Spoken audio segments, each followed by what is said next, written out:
As I said कि pressure तो कोई था ही नहीं।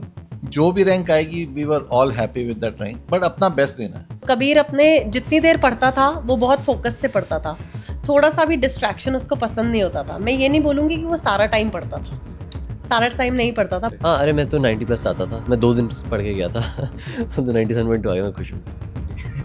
मेंस वाले तो लोग थोड़े से क्रेजी होते हैं, तो कहीं से भी क्वेश्चन पूछ लेते हैं, बट स्टिल मैं बोलूँगा अगर कुछ करना है तो एनसीईआरटी करना है। उसके बाद नहीं, शॉर्ट्स में बहुत स्क्रॉल नहीं करता। मेरा एक्चुअली फ़ोन में शॉर्ट्स का ब्लॉकर था कि आई थिंक 2-3 मिनट से ज़्यादा मैं एक बारी में नहीं देख सकता। मेनली लॉन्ग फॉर्म कंटेंट ही दिखता था।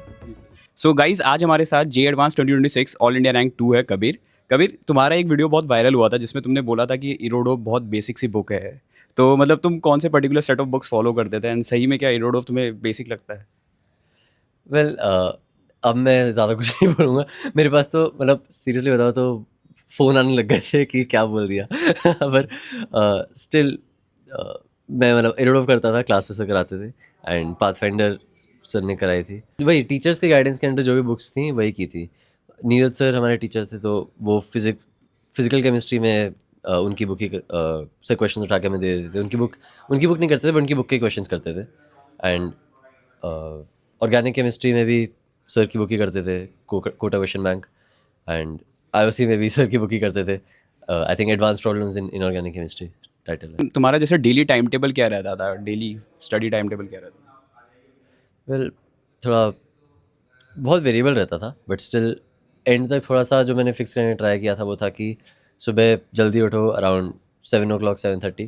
देन उसके बाद 8:30 तक मैं पढ़ना शुरू कर देता था, 12:30 तक पढ़ता था। उसके बाद लंच करता था।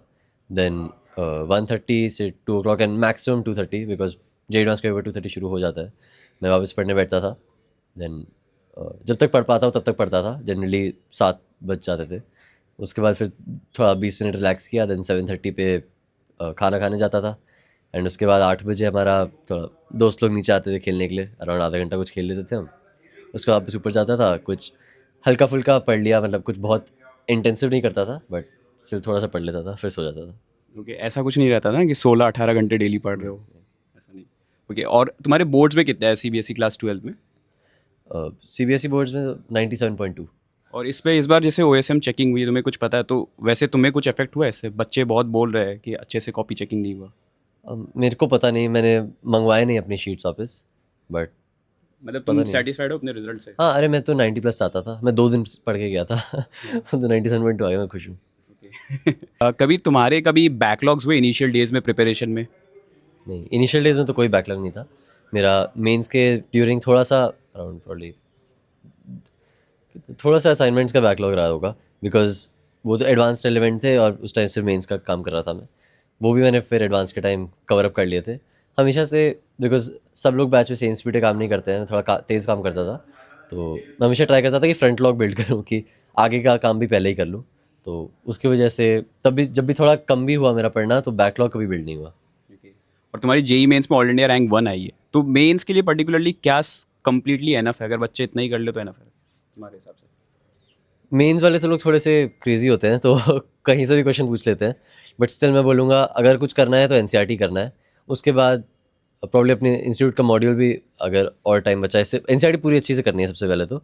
उसके बाद और टाइम भी बच रहा है तो मॉड्यूल में जो भी एक्स्ट्रा चीज़ें लिखी हैं वो सब भी याद कर लो।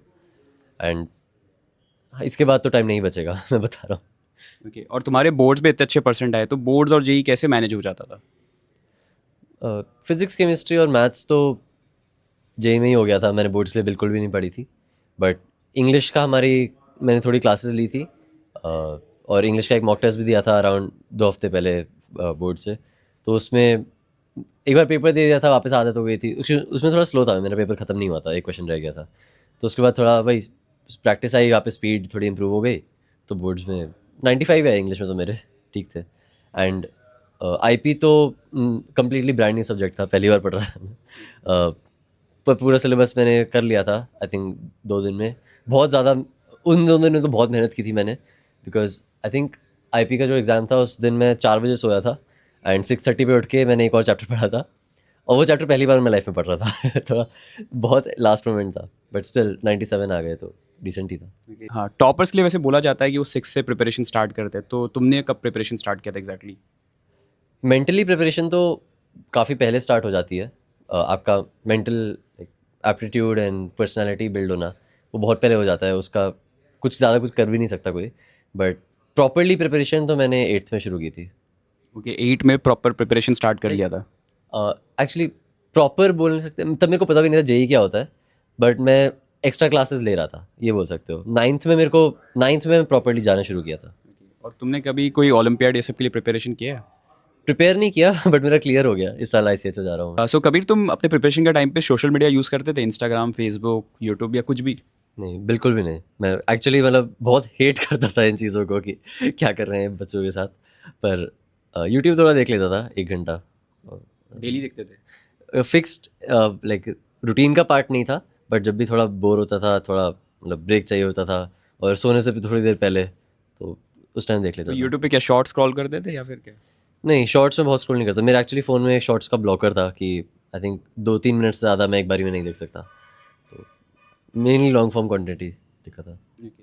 और तुम्हारे प्रिपरेशन फेज में कोई ऐसा डाउन पीरियड आया जिसमें तुम्हें लगा कि नहीं, थोड़ा सा गिव अप करने का मन कर रहा है, ऐसा कुछ? नहीं, गिव अप करने का मन तो कभी भी नहीं किया था। डाउन तो होते रहते हैं बीच में मार्क्स जैसे, मतलब मेरे बहुत लो नहीं गए कभी मार्क्स, बट आई थिंक अगर फुल पेपर की बात करें तो मेरा I think lowest after revision शुरू हुआ, क्योंकि तभी प्रॉपर पढ़ाई शुरू हुई, मतलब समझ रहे, प्रॉपर प्रिपरेशन कंप्लीट हुई थी। तो उसके बाद मेरा लोएस्ट आई थिंक 297 था आउट ऑफ 360। तो ठीक है, मतलब बहुत कम भी कभी गए नहीं तो बहुत बुरा नहीं लगा।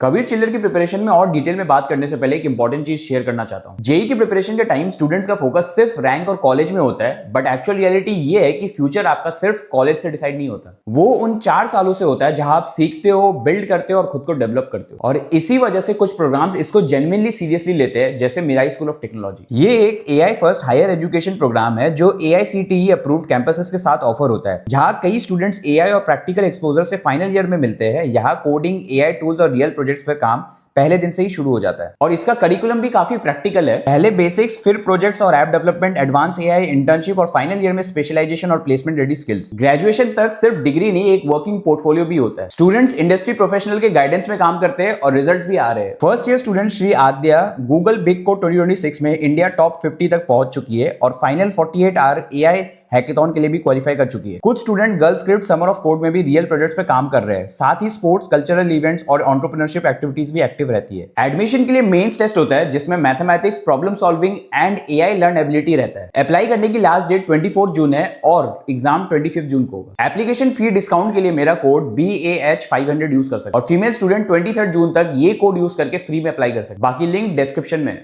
ओके, और मॉक्स के लिए कोई स्ट्रैटेजी रहती थी कि फिजिक्स, केमिस्ट्री, मैथ्स को कैसे अटेम्प्ट करना है, कितने टाइम में करना है? हाँ, वो बहुत चेंज होता रहता था डिपेंडिंग कि पेपर कितना टफ है, कौन सा सब्जेक्ट ज़्यादा टफ है, इससे बहुत इफेक्ट होता है। एंड मेनली तो बस ये स्ट्रैटेजी होती थी, कोई क्वेश्चन अगर लंबा लग रहा है या इमीडिएटली आइडिया स्ट्राइक नहीं कर रहा है और टाइम वेस्ट नहीं करना है, तो मैं बातें छोड़ने में हेजिटेट नहीं करता था, छोड़ देता था। ओके, और मेंस में क्या होता है कि PYQs बहुत सारे होते हैं, पेपर्स बहुत सारे हाँ। होते हैं, बट एडवांस में लिमिटेड ही पेपर्स है, कुछ 10 साल के जो है। तो एडवांस के लिए क्या रिसोर्सेज सही रहते हैं वैसे मेंस के बाद? एडवांस के लिए तो एलन के पेपर ही mainly as a resource start किया। तुमने वही फॉलो किया था मेनली एडवांस के लिए? कोई और बुक नहीं, कुछ मॉड्यूल्स ही एंड एलन के पेपर। ओके, और अब कॉलेज में आगे जाके तुम्हारा क्या प्लान है other than grades and all? Well, थोड़ा जिम जाएंगे। बहुत ज़्यादा तो नहीं, बट लाइक थोड़ा सा है बेटर उनके लिए जिम जाएंगे। एंड स्विमिंग थोड़ी करूँगा बिकॉज मज़ा आता है सिंपली। एंड फुटबॉल बहुत खेलूँगा, बस ज़्यादा ज़्यादा कुछ नहीं। एंड कबीर, मतलब आप कैसे उसको देखते हो, वो कैसे हार्ड वर्किंग है, क्या है, मतलब कितना टाइम दिया उसने जेई प्रिपरेशन में अपना? Kabir is very focused. तो कबीर अपने जितनी देर पढ़ता था वो बहुत फोकस से पढ़ता था, थोड़ा सा भी डिस्ट्रैक्शन उसको पसंद नहीं होता था। मैं ये नहीं बोलूँगी कि वो सारा टाइम पढ़ता था, सारा टाइम नहीं पढ़ता था, बहुत बैलेंस रखता था, खेलता भी था, दोस्तों से भी मिलता था, सब करता था। बट जितनी देर पढ़ता था दैट टाइम ही was very focused, determined that I have to make the most out of it. Ma'am, you said कि वो सारा टाइम नहीं पढ़ता था, बट हाँ। एक नॉर्म इंटरनेट में चलता है कि टॉपर्स 16-18 घंटे पढ़ते हैं, तो यूजुअली कितने घंटे पढ़ता था? उसकी क्लासेस रहती थी, other than classes I would say around 7 to 8 hours he used to study and then dedicate we always use to push him कि 1 घंटा खेलो ज़रूर दिन में, उससे आपका दिमाग काम भी रहता है और एक माइंड भी broaden होता है, to handle different circumstances, so you will be able to deal properly with different situations. अगर लेट्स सपोज कबीर के अभी जैसे 329 मार्क्स आ रहे हैं आउट ऑफ 330, अगर AIR2 नहीं आती तो आप क्या उसके रिजल्ट से फिर भी सेटिस्फाइड रहते? हाँ हाँ, मतलब रिजल्ट से हमें कोई मतलब ही नहीं था। बस ये था कि ही शुड अचीव हिज, जो वो कर सकता है उतना अचीव करे। और दूसरी चीज़ बस ये थी कि 1 एक अलग रहता है, उसके बाद तो कुछ भी, राइट। एक का चार्म अलग रहता है, लेकिन उसके बाद 10 आती 20 आती कोई फ़र्क नहीं पड़ता है। 1 तो ऑलरेडी आ चुका है जेई मेंस में। तो वो पहले आ चुका था 1, लेकिन रैंक देखो, सब बच्चे जो टॉप 10 में आ रहे हैं, 15 में आ रहे हैं, 20 में मुझे लगता है सब सेम ही है। उस दिन किसने कैसा परफॉर्म किया उस हिसाब से वो ऊपर नीचे रैंक हो जाती है, लेकिन सारे टॉप 10 वाले एटलीस्ट बच्चे तो सब मेरे को लगता है एक बराबर ही हैं। आप खुद IITian हो, IIT खड़गपुर से पास आउट हो, तो इसका कोई रोल है कबीर के सिलेक्शन में? हाँ, वो बोलते हैं ना, वकील का बेटा तो वकील बनेगा, या मतलब बिजनेसमैन का बेटा बिजनेसमैन बनेगा।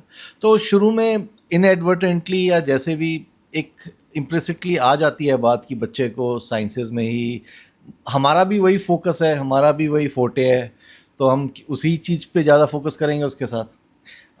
तो हाँ, शुरू से उसका एक झुकान था कि मेरे को इंजीनियरिंग तो नहीं, पर साइंसेज में आई कैन डू बेटर। और कबीर के लिए जैसे आपने शायद ऑनलाइन पे भी देखा होगा, यूजुअली टॉपर्स जो होते हैं ना थोड़े से इंट्रोवर्ट टाइप होते हैं, बट कबीर सबसे कूल टॉपर में से एक है। तो ये स्टार्टिंग से ऐसा था या मतलब प्रेशर कम लेता था, बहुत इजीली सिचुएशन को हैंडल कर लेता था? हाँ, तो एज आई सेड कि प्रेशर तो कोई था ही नहीं।